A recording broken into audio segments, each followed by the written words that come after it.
Hey, what's going on, everybody? It's Steven, the 918 agent. In today's video, we are going to be talking about the real estate market here in Tulsa. So if you're looking at selling or buying, or if you're just interested in this type of stuff, this is a video to watch. If you're watching this on Facebook, please like this video so I can see all those bubbles go up, and also share it to somebody or share it to your page. It helps me out a ton.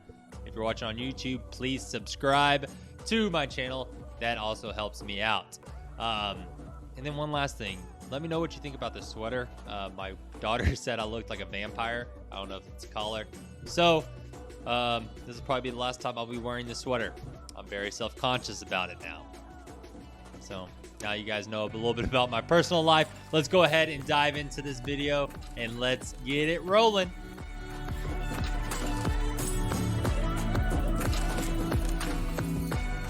All right, here we go. We're going to be going over the numbers for the Tulsa market right now. There's two things I want to talk about before I go over the numbers. The first thing is, remember, these numbers are from December.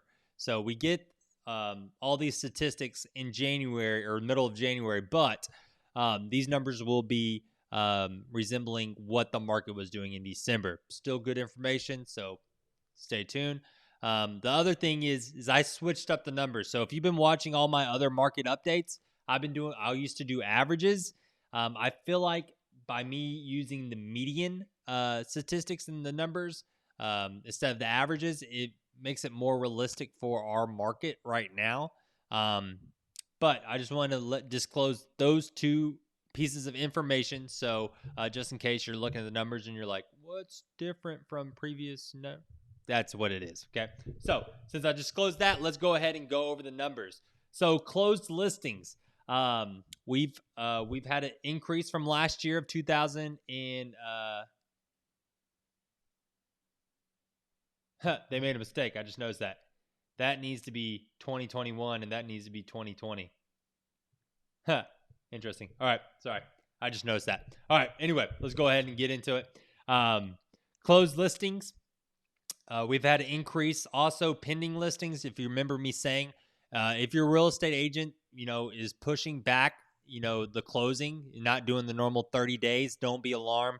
Lenders and title companies has asked most all the real estate agents to push back the closing process just to give them a little bit more time with all the refinancing they've been doing in all the closings. New listings. This is actually a first. Normally, this past year, I guess because of the COVID, the election, all that, we've not seen an increase in new listings compared to last year. At least not big numbers, but maybe this is a turn to where we can actually get some more listings out there, which is great because it's a selling market, it's a buying market, so it's a good time to sell and buy right now. All right, so now we're going to talk about median listings.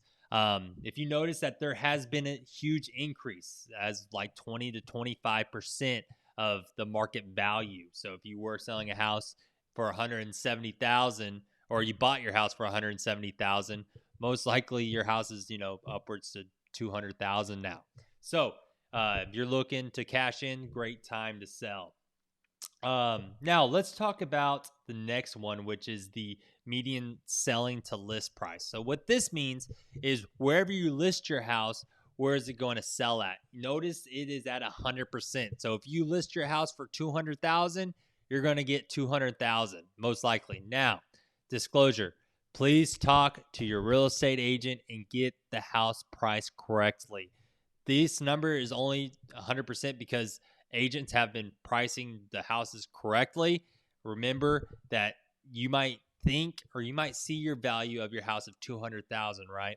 But when that appraisal comes in, they might only price it at $190,000. So the best way to do it is to talk to your real estate agent, get a correct CMA done on the property so you don't have that problem going into closing where your house doesn't appraise, which is not very fun. It's not very fun for the buying side, the selling side, and everything gets halted.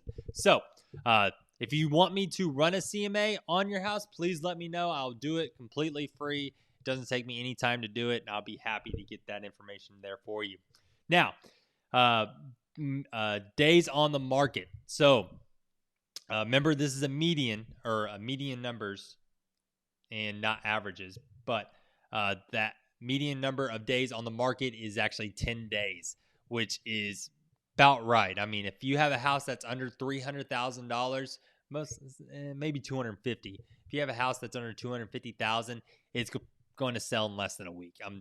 If it's a good house, priced correctly, it's going to sell in less than a week. That's why I said make sure you price those houses correctly, and you will get multiple offers, and the process is going to be so much better for you. End of the month inventory. So this is what indicates to us if it's a buying or a selling market. So if it's under 5 months inventory, which is right down here, right there, I'm talking about those numbers right there.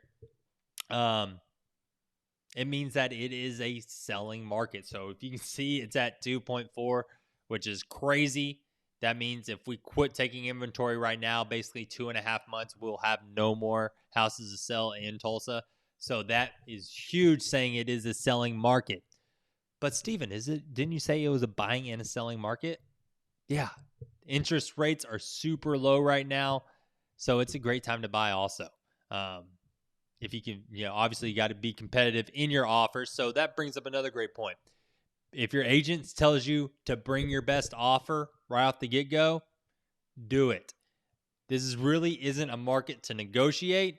If someone's asking, and then try to compete on closing cost. So if you have the money to pay closing costs, do it. Do asking, pay closings, and you'll have a great shot at getting that house. Like I said, this market right now is not really negotiations. I just had that conversation with one of my clients. We lost out on 2 houses, and so we had that conversation. We didn't lose out on the 3rd house, though. So that is your market update. I'm going to go over one other piece of information right now. All right, so this piece of information that I pulled is CMA. So I basically did the last 30 days of a 3-bedroom, 2 full bath in Tulsa. Okay, so these are the last 100 sales in Tulsa, 3-bedroom, 2 bath in the Tulsa area. The reason why I'm going to run these numbers is because in all my YouTube videos, which if you don't know this, I do have a YouTube channel. Please go check it out.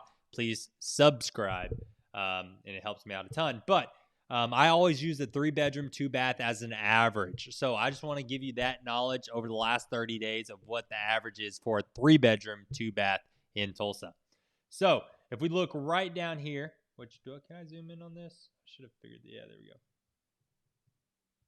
So average square footage in Tulsa the last 30 days of selling is about 1,600 square feet. That's pretty good. Yep. 3-bedroom, 2 bath. Built in 1974 on basically, a third of an acre. Cost per square foot is about $104, which is, very typical. At least the last 6 months that I've looked at real estate is about $104 a square foot.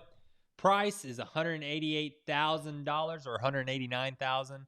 And then right here, you can see 11 days on the market. So it's very similar of what I just went over, other than price.